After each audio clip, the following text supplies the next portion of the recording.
이 코로나19 같은 대유행은 아마 지구 역사상 처음이 되겠죠.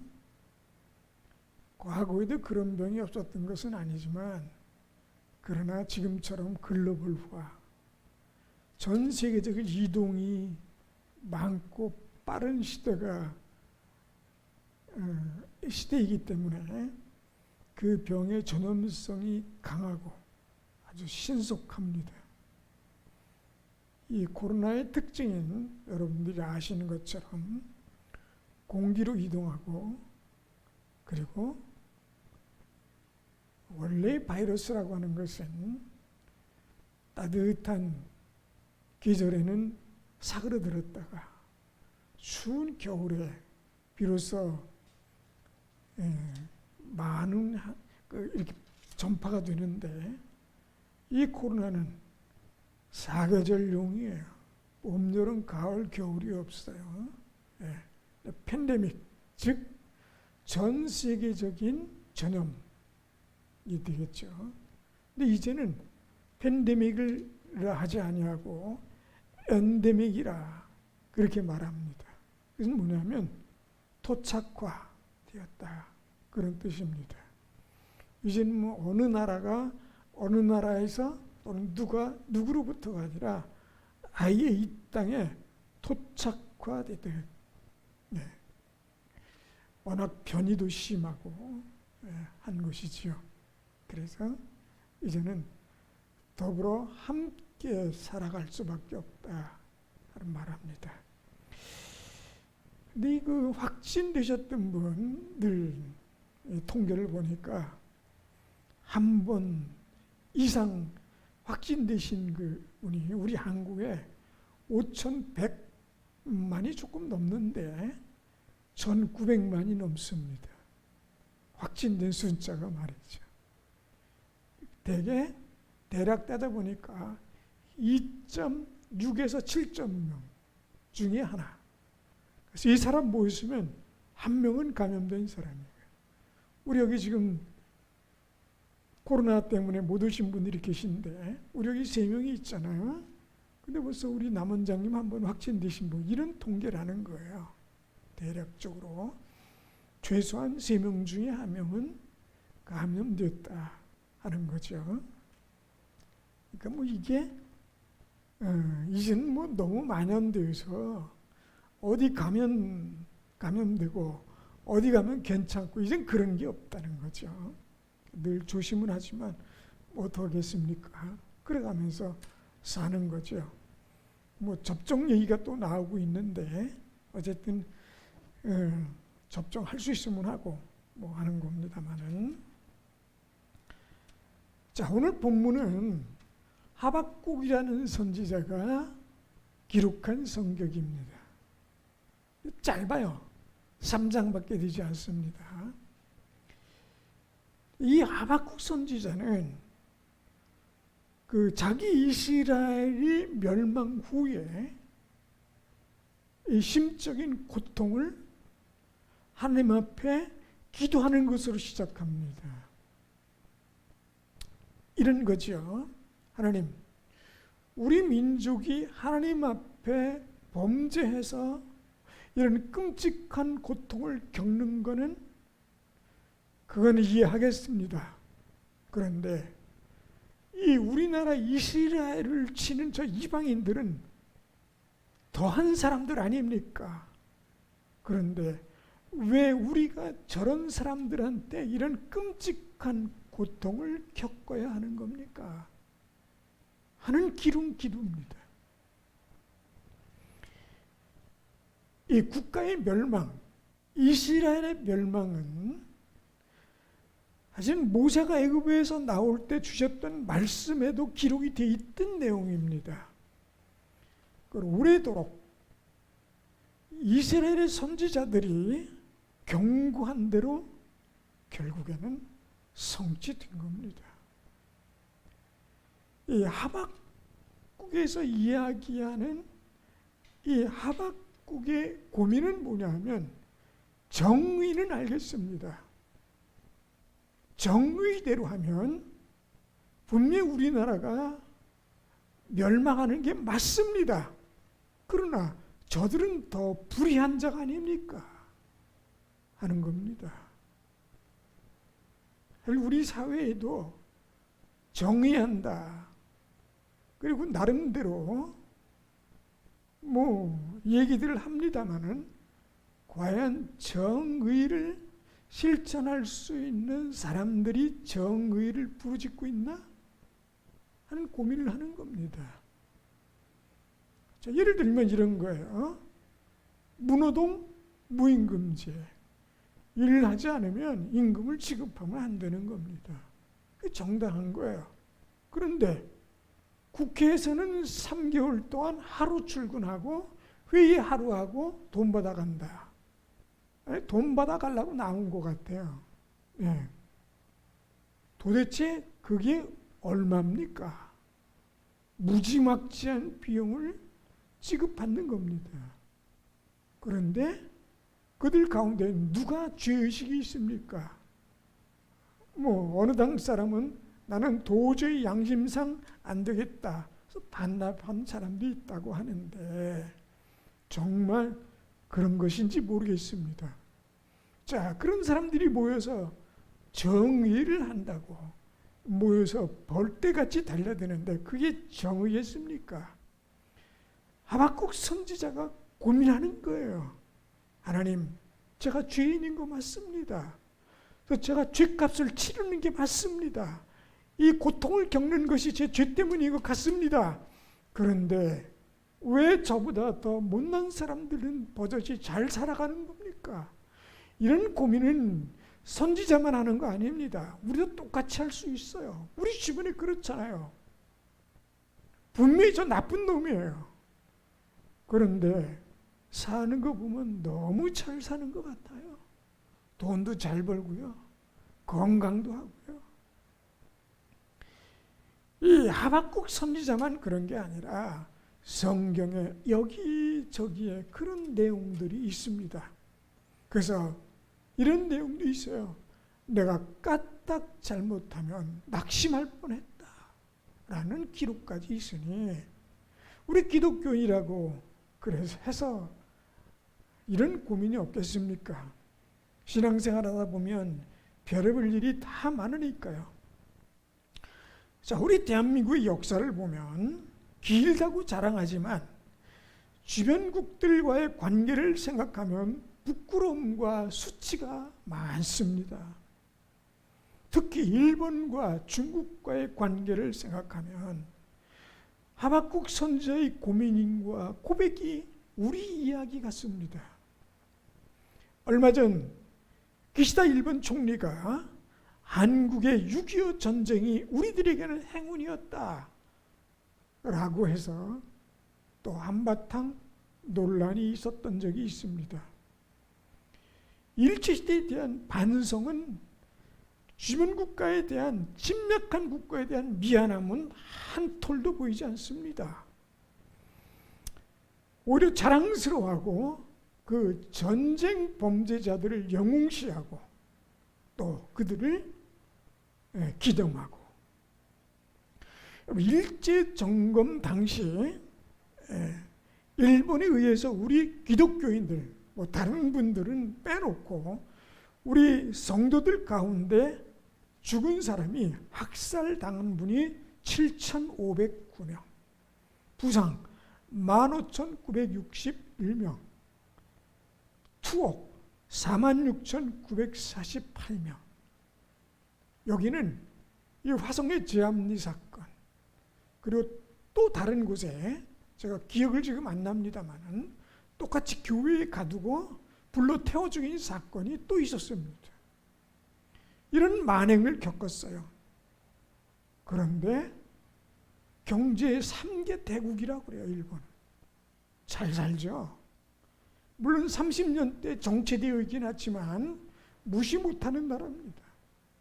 생각해보면 이 하박국 선지자의 고민이 저의 그리고 한국 사람들의 고민일 수도 있습니다. 다른 사람도 아니고 우리 기독교인들을 그렇게 혹독하게 핍박했던 저 일본이 왜 저렇게 잘 사는 겁니까? 얼마나 우리 기독교를 박해했는지요. 그때 당시에 예배를 시작할 때 아주 정해놨어요. 순서를.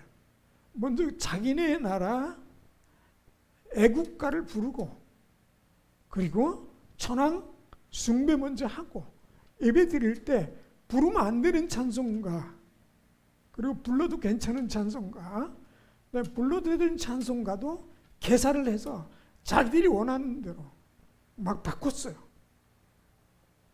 근데 참 하는 짓을 보면 딱 마귀가 하는 짓이에요.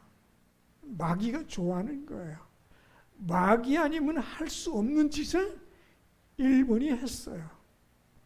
그런데 왜 저렇게 잘 사는 겁니까? 세계 3대 경제 대국입니다. 망해도 현찮은 나라가 말이죠. 이런 고민인 겁니다.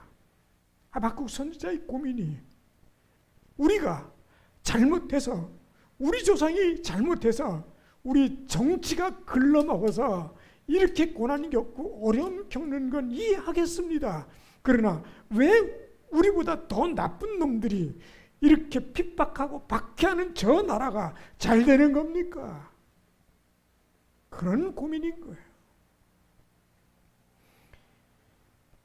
일제시대 당시에 긴 박해 기간, 그리스도 교회는 언제 폐쇄당하느냐, 교회를 그만둬야 되느냐, 생존의 길을 어떻게 찾아야 되느냐 결단을 강요당했어요. 결과적으로 일제가 망했고 해방되었지만 박해 당시 그리스도인들과 교회의 지도자들은 그리스도인으로서 생존을 위해서 몸부림쳐야 했습니다. 지금 북한도 마찬가지죠. 북한에 있는 성도들은 왜 그 일을 겪어야 합니까? 물론 기독교 신학자들은 그리 말합니다. 일제의 강요에 의해서 신사 참배를 결의하고 우상을 섬겼던 그 죄가 남북한을 갈랐고 북한은 공산당이 점령했다. 그렇게 말합니다. 과연 그럴까요? 전혀 근거 없는 걸까요? 아니면 근거 있는 걸까요? 정의로 치면 왜 그럼 북한에 있는 백성들은 저 끔찍한 고통을 겪고 있고 우리 남한은 풍요한 겁니까? 우리가 잘해서요? 우리의 믿음이 좋아서요? 함부로 말할 수 없다고 생각합니다.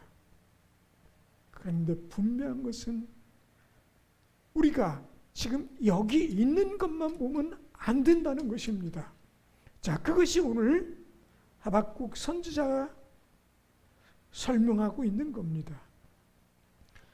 자, 말씀은 이렇게 시작합니다. 하박국 3장 3절, 4절, 5절입니다. 제가 읽겠습니다. 한번 성경을 눈으로 읽어보세요. 하나님이 대만에서부터 오시며 거룩한 자가 바란산에서부터 오시는도다. 셀라, 그의 영광이 하늘을 덮었고 그의 찬송이 세계에 가득하도다. 그의 광명이 햇빛 같고 광선이 그의 손에서 나오니 그의 권능이 그 속에 감추어졌도다. 역병이 그 앞에서 행하며 불덩이가 그의 발밑에서 나오는도다. 여러분, 이 본문이요, 어디랑 비슷하냐 하면 모세가 죽기 전에 백성들에게 하나님의 말씀을 다시 인식시켜주기 위해서 차근차근 설명하는 신명기에 나옵니다. 유언 같은 말씀이에요. 신명기 33장 2절에 이렇게 말하고 있습니다. 그가 일러주되 여호와께서 시내산에서 오시고 세일산에서 일어나시고 바란산에서 비추시고 1만 성도 가운데 강림하셨고 그의 오른손에는 그들을 위해 번쩍이는 불이 있도다. 이게 평행구라고 그래요. 아주 비슷합니다. 하박국에는 이렇게 말합니다. 대만에서부터 오시며 거룩한 자가 바른 산에서부터 오시는도다. 대만이 세일산이에요. 에돔 사람들이 사는 지역입니다. 시내 산이 이 바란 광야에 있어요. 그래서 같은 성구를 말씀하고 있다. 이렇게 말씀하고 있어요. 이 하나님께서 왜 이런 것을 나타내시고 보여주시느냐? 여러분 생각해 보세요.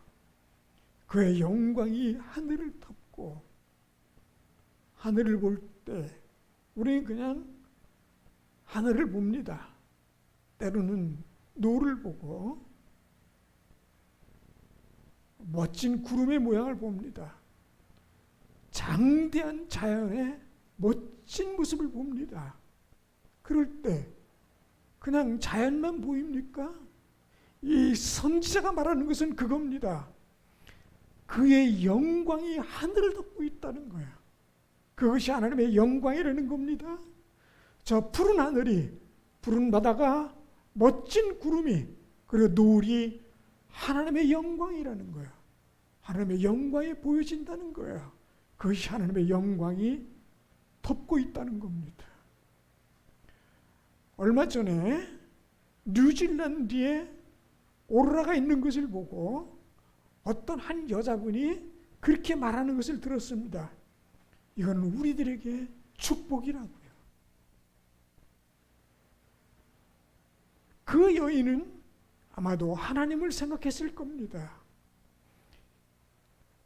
우리가 살고 있는 이 하늘이 그냥 하늘이 아니라 하나님께서 우리에게 영광으로 보여주시고 있는 믿음으로 바라보는 거예요.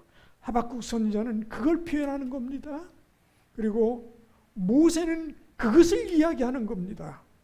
그리고 그의 찬송이 세계에 가득하도다 그랬어요. 오늘 아침에도 제가 교회에 왔다가 갈 때 그때쯤 되면 막 해가 뜨기 시작하면 새들이 막 노래합니다. 우리나라는 새들이 운다 그러는데 서양에서는 새들이 노래한다 그러죠. 우리나라의 심령을 얘기하는 것 같아요. 심리 상태. 한국 사람들은 그저 슬픈 거예요. 네, 새소리가 우는 걸로 들리는 거예요. 근데 서양에서는 노래하는 걸로 들리는 거예요. 우리는 이 식물을 주변에서 봅니다. 별것 아닌 잡초입니다. 그런데 그것들은 하나님의 영광을 찬송하고 있다는 거예요. 어떤 믿음이 좋은 분이 은혜를 받고 길거리를 걸어가는데 온 세계에 하나님의 찬송이 가득하더래요. 막 은혜를 받고 은혜가 충만했을 때 그의 충만한 눈으로 보니 온 세계가 영광이 가득하고 찬양이 하늘로 올라가는데요. 또는 하늘로부터 내려오는데요. 그 영광이 말도 못하겠더랍니다. 우리는 잘 안 보이고 안 느껴질 수 있어요. 그런데 하박국 선지자는 그를 노래하고 있습니다. 하늘을 보니 하늘의 영광이 가득해요. 그리고 온 천지가 그의 찬송으로 가득한 겁니다. 우리 인간은 눈에 보이는 것을만 판단하고 눈에 보이는 것으로만 생각합니다. 그러나 영적인 사람들을 그 이면에 있는 것을 봅니다. 그러면서 하박국 선지자는 이렇게 말합니다. 3장 5절입니다. 역병이 그 앞에서 행하며 불덩이가 그의 발밑에서 나오는도다. 왜 지금 우리는 코로나라는 팬데믹으로 어려움을 겪는 겁니까? 이거는 중국의 실험실에서 시작된 이 전파력이 강한 바이러스 때문에 생긴 거라고 그렇게 우리는 흔히 이야기하고 있습니다. 물론 중국은 발뺌하죠. 중국 사람들이 언제 솔직한 적이 있습니까? 그런데 중국이 시작했다? 또는 지금 러시아가 우크라이나를 침공했습니다. 정복 정책입니다. 그런데 푸틴이 미쳐서 그런 겁니까? 아니면 하나님께서 이것을 통해서 무엇을 계획하고 계신 겁니까? 도대체 우크라이나에 있는 그 어린아이들과 여자와 힘없는 사람들은 왜 수천 명, 수만 명씩 죽어야 하는 겁니까? 누구 잘못입니까? 뭐 때문에 그런 겁니까? 눈에 보이는 것은 안타까움이지만 그 이면에 있는 것을 우리가 봐야 합니다. 여기 이 역병이 그 앞에서 행하며 하나님께서는 왜 그 역병을 앞에다 놓고 주위에서 쳐다보고 계시는 겁니까? 그냥 무관심하신 겁니까? 우리들에게 닥치고 있는 어려움은 도대체 왜 오는 겁니까? 그리고 이 불같은 이 불덩이가 그의 발밑에서 나온다고 그랬는데 혹독한 시련입니다. 왜 오는 겁니까? 이것이 국가적으로 또는 어떤 나라에 한정됩니까? 우리가 개인으로 한번 생각해 보겠습니다. 우리가 일평생 살아오면서 어떤 일이 있습니까? 우리 가정사 또는 개인사 또는 사업, 일생 살아오는 동안 우리가 어떤 일이 있었습니까? 혹독한 시련의 시대가 있었으며 행복한 기쁨의 시대가 있었습니까? 거기서 우리는 무엇을 보고 무엇을 느낀 겁니까? 그건 하나님과 무관한 겁니까? 아니면 매사가 하나님과 함께 한 건가요? 이 세상에 온 우주가 하나님 것입니다. 하나님이 창조하셨고 하나님이 하시고자 하시면 못하시는 것이 없습니다. 그리고 그의 하시고자 하는 일을 누구도 막을 수가 없습니다. 근데 살아오면서 혹독한 불같은 시련을 겪었던, 어쩌면 지금도 그러한 시대를, 그 시기를 겪는지도 몰라요. 그러면 하나님은 도대체 무엇을 기획하고 나와 함께 하시는 것입니까? 하나님께 이스라엘을 그렇게 혹독한 시련 가운데 다른 나라를 통해서 그 나라를 망하기까지 치셨는데 결국에는 망해서 수천 년을 나라 없이 떠돌아 살았던 이스라엘이었는데 왜 하나님께서 그들을 그렇게 치신 겁니까? 왜 이렇게 혹독하게 다루신 것입니까? 미워서 그러신 겁니까? 그를 멸망시키려고 이를 가시고 자근자근 밟으신 겁니까? 하나님은 이렇게 말씀하십니다. 신명기 33장 3절입니다. 하나님께서 신명기 33장 3절에 우리 같이 한번 찾아볼까요? 신명기 33장 3절입니다. 어쩌면 우리가 지금 고민하고 있는 이 주제에 대한 정의야, 왜 하나님께서 우리를 이렇게 다루시는가에 대한 답일 수도 있습니다. 신명기 33장 3절입니다. 다 같이 읽습니다. 시작. 여호와께서 백성을 사랑하시나니 모든 성도가 그의 수중에 있으며 주의 발 아래에 앉아서 주의 말씀을 받는도다. 아멘. 그리고 하나님께서 말씀하십니다. 너희가 광야를 지냈을 때 하나님께서 혹독하게 다루신 것을 기억하라. 그것은 너희를 미워해서가 아니다. 말씀하시는 겁니다. 하나님께서 채찍을 들어, 인생 채찍을 들어 하나님께서 치시지만 그것은 미워서가 아니라 사랑하시기에 채찍을 가하시는 겁니다. 때로는 우리가 원치 않는 어려움 가운데 우리가 빠지기도 합니다. 고통 가운데 있기도 합니다. 하나님 앞에 눈물을 흘리며 울부짖으며 기도할 상황도 올 겁니다. 반드시 올 수 있습니다.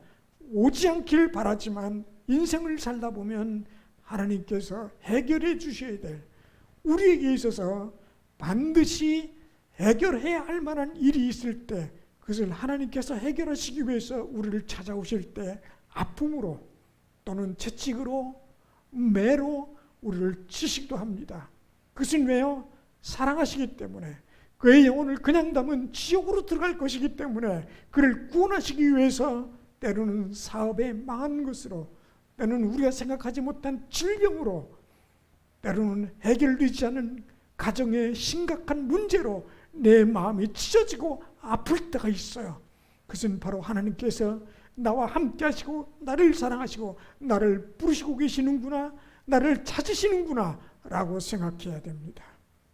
역병이 큰 파도처럼 밀려와서 어떻게 항거할 수 없는 무서운 시험을 우리들에게 줄 때 그 파도만 보지 마시고 역병만 보지 마시고 그 주위에 서서 우리를 바라보시며 우리가 낫기를, 우리를 치료하시기를, 우리를 부르시기를, 우리를 다독여 주시며 함께 하시는 그 하나님을 보시기를 바랍니다. 여기 33장 2절에 그렇게 말씀하고 계세요. 3절에 여호와께서 백성을 사랑하시나니 모든 성도가 그의 수중에 있다. 우리가 때로는 외롭게 서글퍼서 너무 힘들어서 나는 혼자야라고 생각할 때가 있습니까? 절대로 그렇지 않습니다. 하나님은 절대로 놓지 않으셔야 합니다. 사랑하시는 자를 꼭 쥐고 그의 손 안에 있다는 것을 기억하시기 바랍니다. 그리고 하나님의 수중하에 있으며 주의 발 아래에 앉아서 주의 말씀을 듣는다는 것을 꼭 기억하시기 바랍니다. 때로는 교회를 멀리하고 하나님을 멀리했다 하더라도 누군가를 통해서 어떤 기회를 통해서 반드시 내 귀에 하나님의 말씀이 들릴 겁니다. 그 말씀에 반응해야 합니다. 그리고 반드시 하나님께서는 그 기회를 주셔서 우리가 반응하도록 하신다는 겁니다.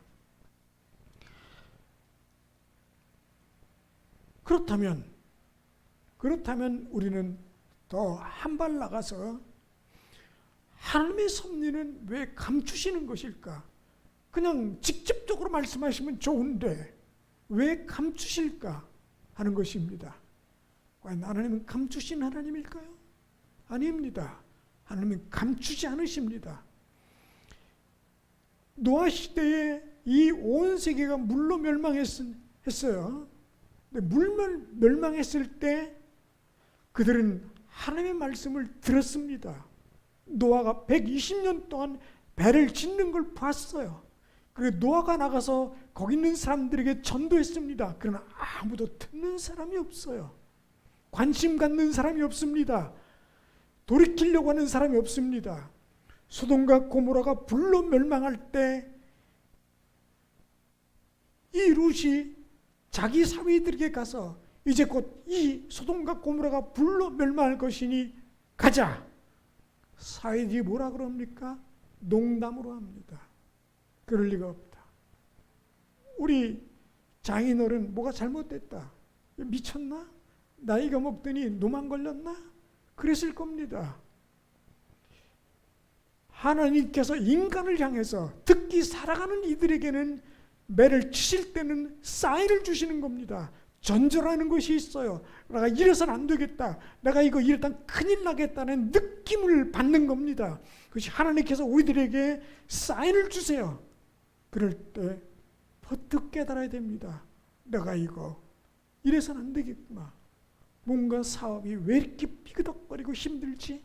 왜 이렇게 길이 막히지? 왜 이렇게 안 되지? 내 몸은 왜 이렇게 힘들지? 뭔가 모르게 내 마음에 자꾸 이상한 생각이 들지 하는 생각이 있을 때 그 현상만 보지 말라는 겁니다. 나를 괴롭게 하는 그 사람만 생각하면 안 됩니다. 그 원인이 있어요. 하나님께 그것을 통해서 큰 걸 계획하고 계시는 겁니다. 감추시는 것이 아니에요. 깨닫지 못해서 그런 것입니다. 창조주 세상의 주이신 하나님께서 반드시 나와 함께 하신다. 나를 지켜주신다. 나를 보호하고 계신다. 그리고 그의 손 안에 계신다. 내가 그의 수중에 있다. 내가 그의 발 앞에 있다. 그렇게 고백하시기 바랍니다. 나의 개인사, 가정사, 사업, 건강과 함께 하시며 놀라운 일들로 채우시기를 기뻐하시는 하나님이세요. 우리가 가정일로 인해서 눈물을 흘리고 슬퍼하고 내 가슴을 치며 때로는 무릎을 꿇고 이렇게 할까 저렇게 할까 고민하고 있을 때 갈 곳도 없고 할 것도 없고 두려울 때 쓰러져서 그만 대굴대굴 구르면서 통곡하며 울 때 나를 위로해 주는 사람이 없을 때 슬픔을 느끼지만 누구도 나에게 도움이 안 될 것 같다는 그 상황, 그렇게 살기를 원치 아니하시는 하나님이에요. 쫄딱망해서 여기 가도 저기 가도 돈 꿀 데도 없고 돈을 빌릴 데도 없고 뭐 할 것도 없는 이런 상황에 몰려서 꼼짝없기를 원하시는 것이 아닙니다. 혹시 그런 상황에 있다 하더라도 하나님께서는 해결해 주시기를 원하십니다. 그리고 그분과 함께 하시면 반드시 길이 열릴 것입니다. 그러기에 기도하고 감사하며 때로는 금식하며 하나님께 기도하는 것입니다. 하나님, 그리고 제가 가는 길이 맞습니까? 어떻게 해야 됩니까? 길을 열어 주시옵소서. 그리고 하나님께 기도하는 것이에요. 분명히 하나님께서는 감추신 분이 아닙니다. 다 드러내놓고 말씀하시는 분이에요.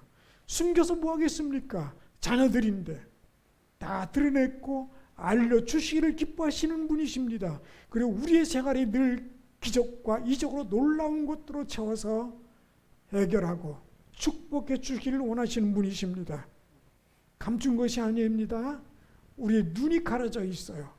분명히 하나님께서는 감추신 분이 아니에요. 드러내놓고 밝히 말하시기를 기뻐하시는 분입니다. 이제 우리의 눈이 열리고 마음이 열려서 환하게 모든 것을 보실 수 있기를 주의 이름으로 축원을 드립니다. 다 같이 기도합니다. 하나님, 저희의 눈이 가려져서 저희의 눈이 감겨져서 봐야 할 것을 보지 못하고 들어야 할 것을 듣지 못하며 또한 깨달아야 할 것을 깨닫지 못해 이미 다 드러내신 것, 보여주신 것, 아는 것을 감추었다 말하고 그렇게 표현합니다. 주님, 밝히 보기를 원하시고 밝히 드러내시며 깨닫기를 원하시는 하나님, 저희의 눈이 떠지며 마음이 깨어나게 하여 주시옵소서. 예수님 이름으로 기도드렸습니다.